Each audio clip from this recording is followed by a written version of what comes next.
عليكم، مرحبا بكم مرة أخرى في قناة بشرى بي اف. اليوم إن شاء الله نوجد معكم واحد تحلية باردة ولا كلاص. هذه التحلية على شكل طبقات. الطبقة الأولى غنحتاجو باكية ديال البسكوي، علبة ديال دانيت بمذاق الكراميل،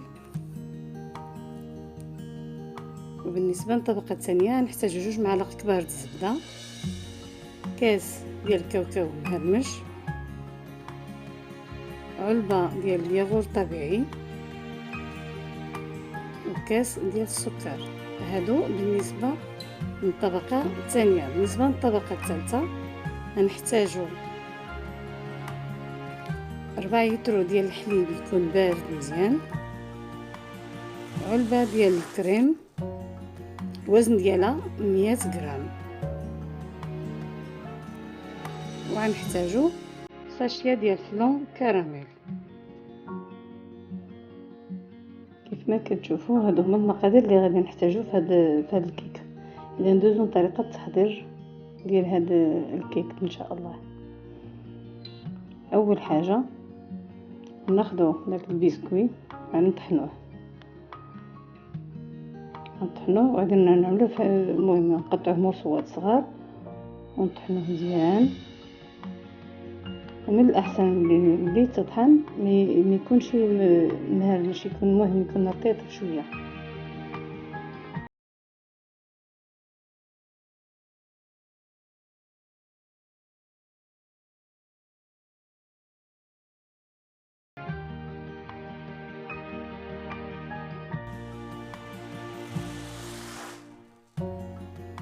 كنستمروا كيف ما كتشوفوا، كنستمروا حتى كنساليو البسكوي ديالنا كامل بنفس الطريقه. كنهرسوه وكنطحنوه مزيان.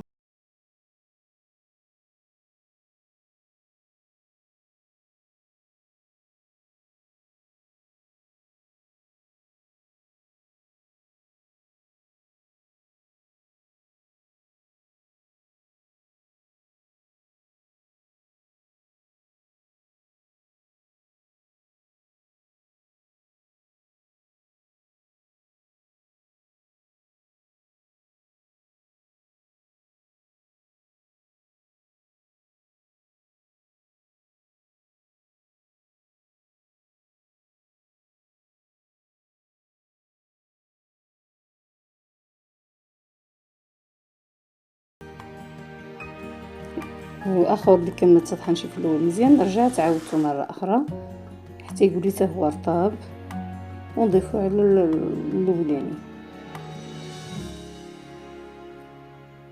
دابا كنضيفو له علبه ديال دانيت.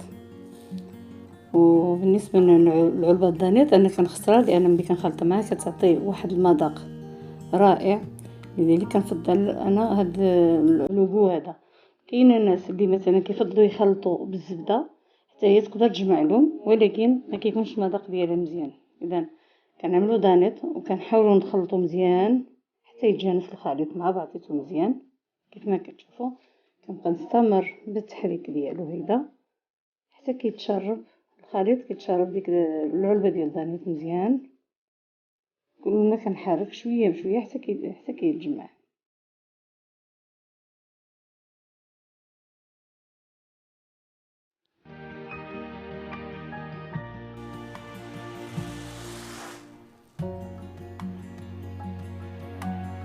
المهم خصو النتيجه ديالو خصها تكون بهاد الطريقه هذه، كيتجمع كيجي بحال معلك، كيجي مجموع، يعني تقدر تتحكم فيه وتشكل به الطبقه الاولى ديال هاد الكيك ديالنا.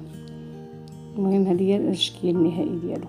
اذا دابا غادي ندوزو الطريقه اللي غادي نعدلو بها هاد الطبقه الاولى.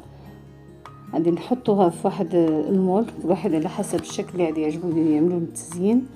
انا اخترت هذا المول هذا.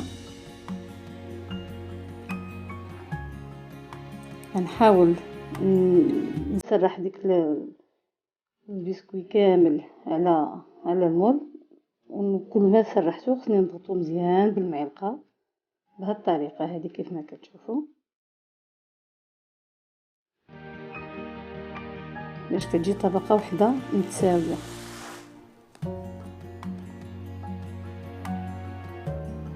كما كتشوفوا هيدا عاد يجي مساوي بهذا الشكل هذا.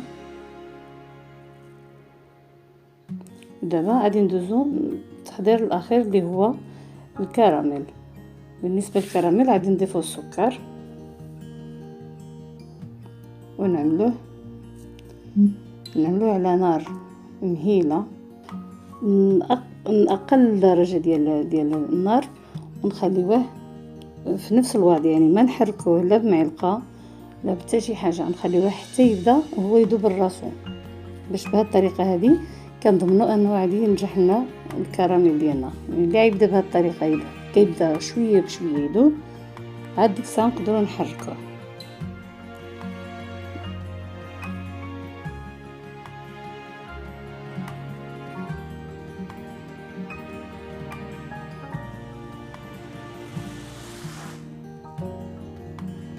دابا ملي بدا كيذوب كنشوفوا بدا ديك اللوين ديالو كيتبدل، نقدروا نحركو غير المقله، يعني كتبقى تحرك المقله، لان اذا حركتيه بمعلقه او بشي طريقه اخرى السكر كيتحجر وكيولي واحد بحال الكراميل قاصح، ما يمكنلكش انك تخدم به. هذاك الشيء من الاحسن حتى يذوب. اذا كتبقى تحركو بشويه غير المقله هي اللي كتبقى تخدم بها، كتحرك بشويه بشويه وصافي.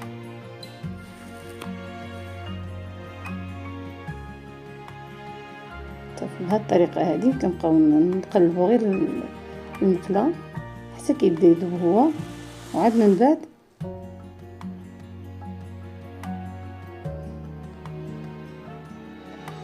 اللي بدا كيذوب من الكراميل كيف ما كتشوفوا. دابا بديت كنحركو بالمقله حتى كيذوب كامل، غير بالتحرك كنقلبوه شويه بشويه مع العافيه، كتبقى كما هي كما قلنا. كيولي لنا بهذه الطريقه هذه، يعني كاع الحبيبات ديال السكر كيذوبوا مزيان كيف ما كتشوفوا. ودابا ملي ذابنا مزيان غادي نضيفوا له 2 معالق ديال الزبده كيف ما كتشوفوا، ونخلطوها مزيان بحيث باقي هذاك سخون. وطبعا هو باقي على نار مهيله، يعني ما نطفيوش النار، غنخدمو مزيان مع الزبده. واخا نشوفوا انه بحال يبدا كيبغي يتكور، غنخدمو كل ما سرعنا هذه العمليه هذه باش يقدر يتجانس مع الزبده. ونخدمو بهذه الطريقه كيف ما كتشوفوا، نسرعوا يدنا صافي. بهذه الطريقه اذا نستمروا اذا تحرك مزيان. ودابا غنضيفوا له العلبه ديال الياغورت الطبيعي، وبنفس الطريقه عاود كنحركو مزيان العناصر كامله حتى كتخدم كامله مع بعضيتها مزيان كيف ما كتشوفوا. وما نخافوش من داك الحبيبات، كل ما حركنا داك الحبيبات كيبقاو يذوبوا.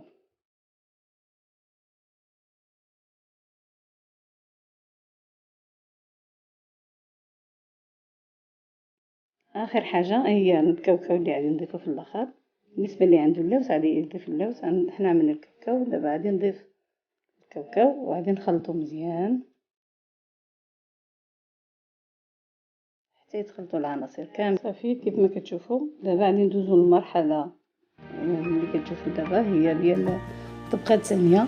بدنا نوزعوا الكراميل ديالنا على الطبقه ديال البسكويت، وغنحاولوا نوزعوها على النور كامله بطريقه متساويه، ونحاولوا ندوروا على الجوانب كامله بهذه الطريقه هذه. ونحاولوا ما نقربوش الاصابع ديالنا لان كيكون الكراميل باقي سخون بزاف، كنخليوه يبرد غير في الحراره ديال المطبخ. وكندوزو المرحله الاخيره اللي هي الكريم شونتيي. غادي نخدموا بهذا الكريم هذا الطبقه الاخيره، والعناصر اللي غيكونوا فيها كيف ما كتشوفوا. غناخذوا ساشيه ديال الكريم،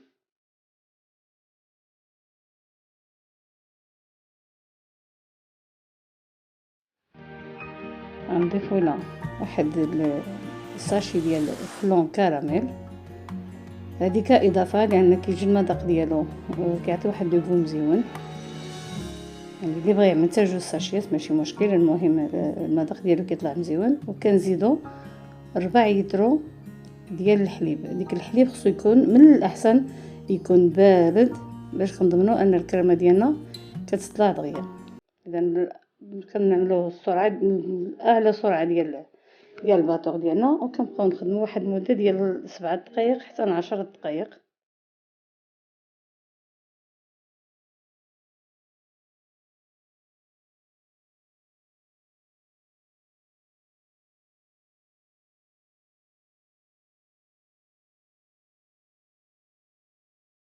ملي كنحصلوا على الكريمه بهاد الكثافه هادي كنعرفوا ان الكريمه ديالنا راه هي ناجحه. اذا نقدروا نخدموا بها دابا الكيك ديالنا.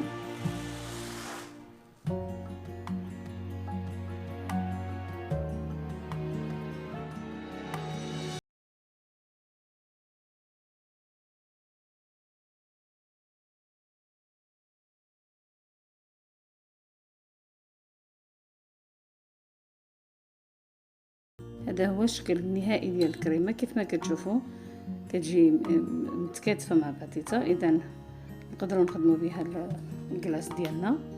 غادي نخليوها تبرد واحد المده ديال 4 ساعات تقريبا، وفي نفس الوقت يكون بردنا حتى الكراميل ديالنا باش نقدروا نضيفوه للكريماتيتو. دابا بالنسبه للكريم ديالنا بارده، وعندنا الكراميل ديالنا حتى هو بارد. كيف ما كتشوفوا دابا راه هو متماسك مزيان. دابا غادي نضيفوا له الكريمه من بعد ما بردت شويه. غادي نحاولوا نوزعوها في المول بهذه الطريقه هذه. المهم تجي طبقه نفس الطريقه اللي عملنا للكراميل، نعملوا الطريقه ديال الكريمه. نحاولوا نوزعوها على المول بطريقه متساويه، ونحاولوا نركزوا على الجوانب حتى هما نضغطوا عليهم مزيان باش كتجينا ديك الطبقه متماسكه مزيان.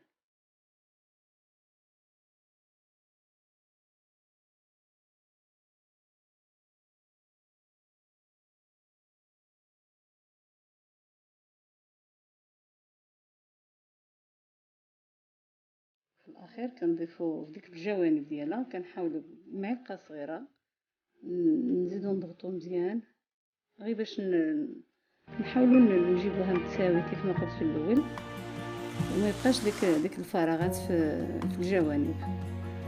دابا ملي ساليتها غادي نخليها ليله كامله.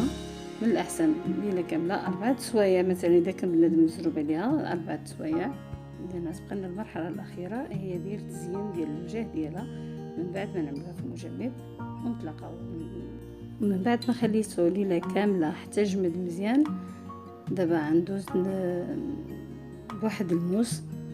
غنحاول ما امكن ندورو على الجوانب ديالو.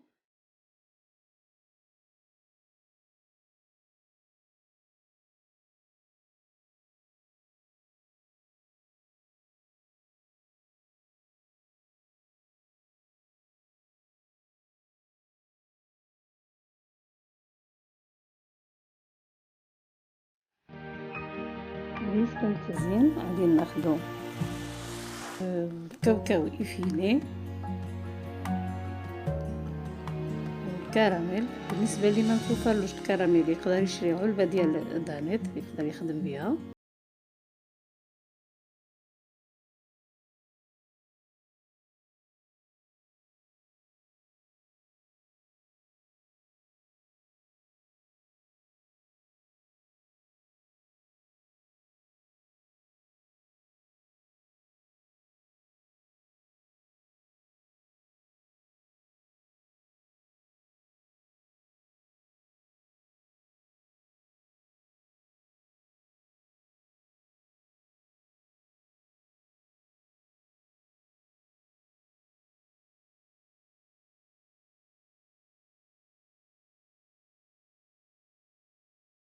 التقديم ديالو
مع هاد الحرارة المذاق ديالو رائع.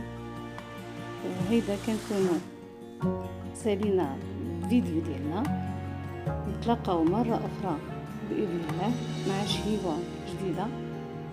ونتمنىكم دائما دعموا القناة ديالي بالضغط على زر الاشتراك واللايك وتفعيل الجرس باش يوصلكم الجديد ان شاء الله، وبصحة.